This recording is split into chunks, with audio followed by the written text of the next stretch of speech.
ನಮಸ್ಕಾರ.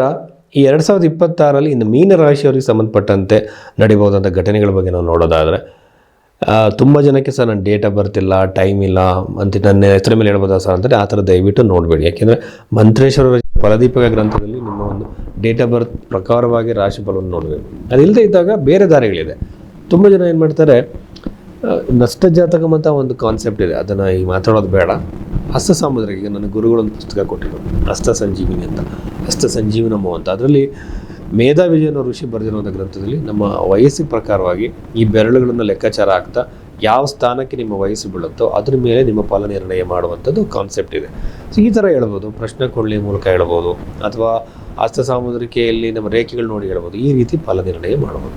ಸೊ ಮೀನರಾಶಿಯವರಿಗೆ ನನಗೆ ಬಹಳ ಇಷ್ಟ ಆಗಿದ್ದು, ಸಾಡೆ ಸಾತಿ ಬಗ್ಗೆ ಭಯ ಪಡಬೇಡಿ. ಭಿನ್ನಾಷ್ಟಿಕ ವರ್ಗದಲ್ಲಿ ಕಡಿಮೆ ಪಾಯಿಂಟ್ಸ್ ಇದ್ರೆ ಮಾತ್ರ ಭಯ ಪಡಬೇಕು. ನಿಮ್ದು ಏನಾದರೂ ಮಕರ ಕುಂಭ ಲಗ್ನಗಳಾಗಿದ್ದರೆ ಸಾಡೆ ಸಾತಿ ಎಫೆಕ್ಟು ನಿಮ್ಮ ಮೇಲೆ ಅಷ್ಟು ಇರಲ್ಲ. ರಾಶಿಯಲ್ಲಿ ಶನಿಗ್ರಹ ಇರುವಂಥದ್ದು ವಿವಾಹವನ್ನು ವಿಳಂಬ ಮಾಡುತ್ತೆ, ಪಾರ್ಟ್ನರ್ಶಿಪ್ಗಳಲ್ಲಿ ಕಿರಿಕಿ ಮಾಡುತ್ತೆ, ಸಂಬಂಧಗಳಲ್ಲಿ ಬಿರುಕು ಬರುವಂಥ ಸಾಧ್ಯತೆಗಳು ಹೆಚ್ಚಾಗಿರುತ್ತೆ. ಆಮೇಲೆ ಚತುರ್ಥದಲ್ಲಿ ಪಂಚಮದಲ್ಲಿ ಗುರುಗ್ರಹ ಬಂದಿರೋದು ಸಂತಾನೋತ್ಪತ್ತಿಗೆ ಒಳ್ಳೆಯದು, ಮತ್ತು ಪ್ರಾಪರ್ಟಿ ಖರೀದಿಗೆ ಮೀನರಾಶಿಯವರಿಗೆ ಬಹಳ ಸುಗಮವಾಗಿರುತ್ತೆ. 2026ರಲ್ಲಿ ಪ್ರಾಪರ್ಟಿ ಖರೀದಿ ಆಗುತ್ತೆ. ಮತ್ತು ಇನ್ನೊಂದು ಏನಂದರೆ, ಉದ್ಯೋಗ ಪ್ರಾಪ್ತಿ ಆಗೋ ಸಾಧ್ಯತೆ, ಉದ್ಯೋಗದಲ್ಲಿ ಅನುಕೂಲ ಆಗೋ ಸಾಧ್ಯತೆ, ಆಮೇಲೆ ಉದ್ಯೋಗದಲ್ಲಿ ಬದಲಾವಣೆ, ಪ್ರಮೋಷನ್ ಆಗೋ ಸಾಧ್ಯತೆ, ಇವೆಲ್ಲ ಅವಕಾಶಗಳು ಈ ಒಂದು ಮೀನರಾಶಿಯವರಿಗೆ 2026ರಲ್ಲಿ ಬಹಳ ಅನುಕೂಲ ಅಂತ ಹೇಳ್ಬೋದು. ಪ್ರಾಪರ್ಟಿ ಖರೀದಿಯಲ್ಲಿ ಯೂಶ್ವಲ್ ಆಗಿ ಮನೆ ಖರೀದಿ ಸಾಧ್ಯತೆ ಇರುತ್ತೆ.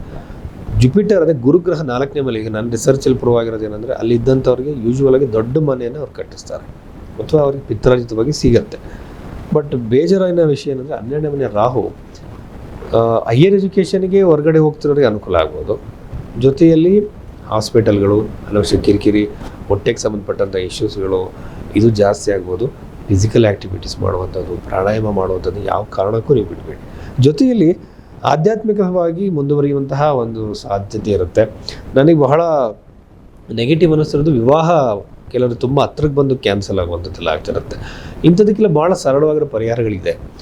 ಗ್ರಹಗಳಿಂದ ತೊಂದರೆ ಆಗ್ತಿದ್ದಾಗ ಗ್ರಹಗಳಿಗೆ ಸಂಬಂಧಪಟ್ಟಂತೆ ಮಂತ್ರ ಜಪಗಳನ್ನೇ ಮಾಡಬೇಕೆ ಹೊರತು ನ್ಯೂಮರಾಲಜಿ, ಟ್ಯಾರೋಟ್ ಕಾರ್ಡು, ದೊಡ್ಡ ದೊಡ್ಡ ಹೋಮ ಪೂಜೆ, ಜೆಮ್ ಸ್ಟೋನ್ಸಿಂದ ಯಾವುದೂ ಅನುಕೂಲ ಆಗಲ್ಲ. ಬೃಹತ್ ಪರಾಶರ ಹೋರಾಶಾಸ್ತ್ರದಲ್ಲಿ ಏನು ಬರೆದಿದ್ದಾರೆ ಅಲ್ಲಿರುವಂತಹ ಪರಿಹಾರಗಳನ್ನೇ ಮಾಡಬೇಕು. ಬೇರೆ ಇನ್ಯಾವುದು ಕೂಡ ನಿಮಗೆ ಅನುಕೂಲ ಆಗೋದಿಲ್ಲ. ಜೊತೆಯಲ್ಲಿ ಮೀನರಾಶಿಯವರಿಗೆ ಇದೊಂದು ವೈವಾಹಿಕ ವಿಚಾರದಲ್ಲಿ ಅನ್ನೋದು ಬಿಟ್ಟರೆ, ಪ್ರಾಪರ್ಟಿ ವೈಸು, ಕರಿಯರು, ಹೆಲ್ತು, ಆಮೇಲೆ ಪ್ರಮೋಷನ್ ಆಗುವಂಥ ಎಷ್ಟೋ ವಿಚಾರಗಳಲ್ಲಿ ಅನುಕೂಲ ಆಗುತ್ತೆ.